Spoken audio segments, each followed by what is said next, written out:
Hello everyone, welcome back to my another new mini vlog. তো আগের বাড়িতে তোমাদের দেখালাম যে মেয়েকে স্কুলে দিয়ে এসেছি। তো বাড়ি ফিরে এই নিজের যা যাবতীয় কাজ, ওই স্নান, রান্না, পুজো এগুলো সেরে তোমার তারপর রেডি হয়ে এই যে এখন যাচ্ছি এবার মেয়েকে আনতে। তো আজকে সিঁড়ি দিয়েই যাচ্ছি, তার কারণ প্রতিদিন তো ওই তাড়াহুড়োর জন্য লিফটে করে যেতে হয়। তো আজকে যেহেতু একটুখানি সময় আছে হাতে, তো ভাবলাম সিঁড়ি দিয়েই যাই, একটুখানি এক্সারসাইজও হয়ে যাবে। চলে এসেছি নিচে আর আমার বাহনও রেডি। তো এখন প্রথমে চলে এসেছি বাজারে, তার কারণ কয়েকটা জিনিস আর তার সাথে দুধ নেওয়ার ছিল। প্রতিদিন তো এই ডিউটিগুলো চিনির বাবাই করে, তো যেহেতু এই কয়েকদিন ও বাড়িতে থাকছে না, তো সেই কারণে আমার ঝুলিতে এসে পড়েছে এখন এই ডিউটিগুলো। তো এখান থেকে এখন যাব মেয়ের স্কুলে ডিরেক্ট।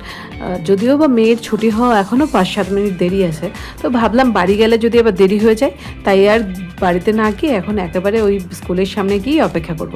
তো এই রোদে বেরিয়ে এখন আমার আজকে একটা জিনিস সত্যি মানে মন থেকে ফিল হলো যে যাদের কাজটা এই বাইরে রোদের মধ্যে, তাদের সত্যি কতটাই না কষ্ট হয়। তো জীবন নিয়ে এত অভিযোগ করি আমরা, তো সিরিয়াসলি এই ক্ষেত্রে দেখতে গেলে জীবনটা অনেকটাই ইজি আমাদের জন্য। তো কিছুক্ষণ অপেক্ষা করার পর এই যে ফাইনালি আমার প্রিন্সেস চলে এসেছে। তো স্কুল শেষে প্রতিদিন মেয়েকে আমি একটা কোশ্চেন জিজ্ঞেস করি, কিরে মাম্মা আজকে স্কুলে কি করেছিস?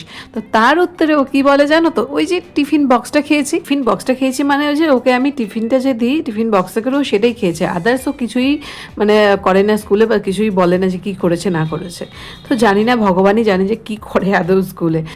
তো চলে এসেছি বাড়ি। তো চলো আজকের মতন ব্লগটা তাহলে এখানেই শেষ করলাম। তো দেখা হচ্ছে আবার খুব তাড়াতাড়ি অন্য কোনো মিনি ব্লগে। তো সবাই ভালো থেকো, সুস্থ থেকো, টাটা বাই।